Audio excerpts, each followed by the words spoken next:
Daima continues to be an anime completely wrapped in controversy within the community.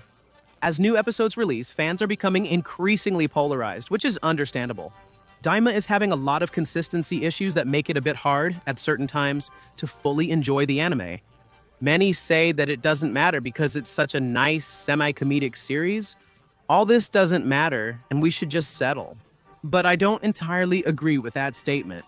I think even if a product aims for comedy or adventure, we shouldn't excuse all its flaws or shortcomings. These last 3 chapters have probably been the most boring of the entire series. It's disconcerting as we're nearing the end, with only 5 chapters left before everything concludes. Let's do the chapter review, which I warn you will be terribly short, as it has been an extremely bland chapter, almost at the level of chapter 13. Angle rhymes. Now, my brief opinion on the topic of power scaling. Let's get to it. The chapter resumes with the Z warriors fighting against this jerk's army. The warriors are widely surpassed and intimidated by this army. Despite this, Goku and Vegeta never consider accessing any Super Saiyan phase, even while being genuinely overwhelmed. Goku gets shot by these weapons, which aren't even firearms as such, but are taser weapons.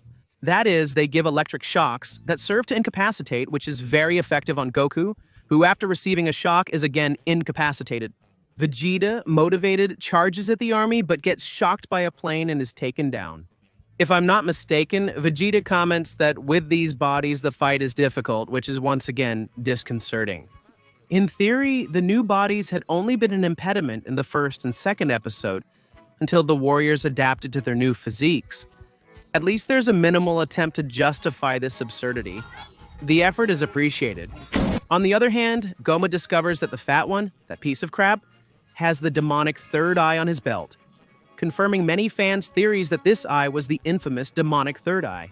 There they give us a bit of lore, very explicitly as the narrator abruptly stops everything to explain to us. And it turns out that Dabura's father, was very strong thanks to having the third eye. Dabura, envious of his father's position, had ambitious intentions. With the help of a meowing henchman, he manages to steal the third eye and thus weaken his father enough for Dabura to defeat him. The thing is, the minion loses the eye when he is bonked by an ogre demon.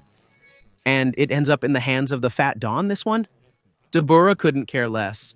Even without the eye, he can defeat his father's evil henchman, which he does. The other henchman, the good one, ends up with the eye as a belt buckle. And then Goma tells the wimp Deguesu to bring that eye and do whatever it takes to bring it.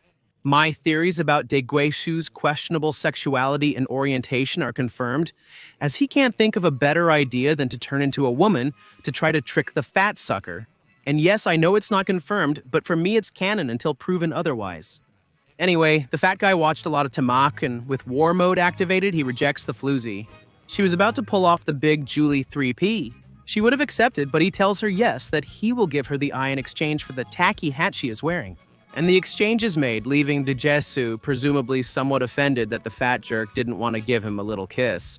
On the other hand, the warriors continue to be devoured by the army. And Pansy reveals to us that they have weapons that can fire for up to 10 days straight. So yes, Goku and Vegeta thought they were pretty screwed against these purple monkeys when all seemed lost. How ridiculous to say this. Pansy's father appears with a few demons to save the day. And it's then, not before, now at the end of everything, when Goku activates the Super Saiyan. I suppose transforming now relies on your happiness level. With help from Pansy's father, they destroy the electric shock tank. And they also take down the army, thus ending the CAP with everyone gathered, ready to raid Pilaf. Damn it. Yes, the summary is extremely short because there is absolutely nothing else noteworthy.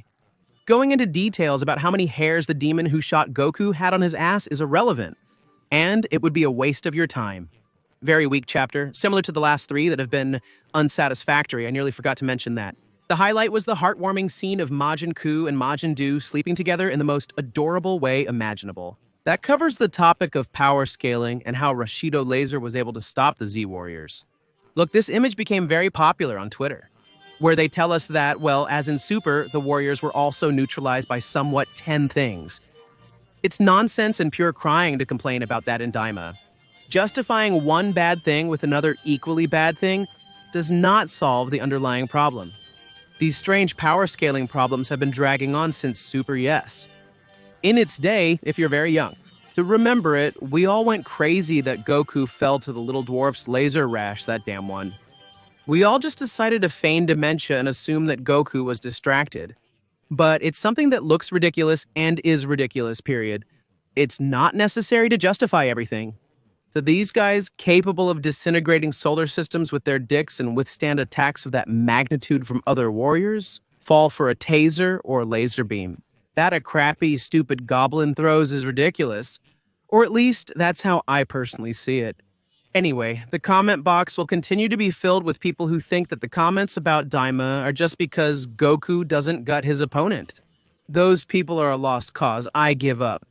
The Tablos meme did so much damage to the collective subconscious that now any minimal constructive comment is perceived as complaints. No one's bathing in guts. Anyway, see you next week.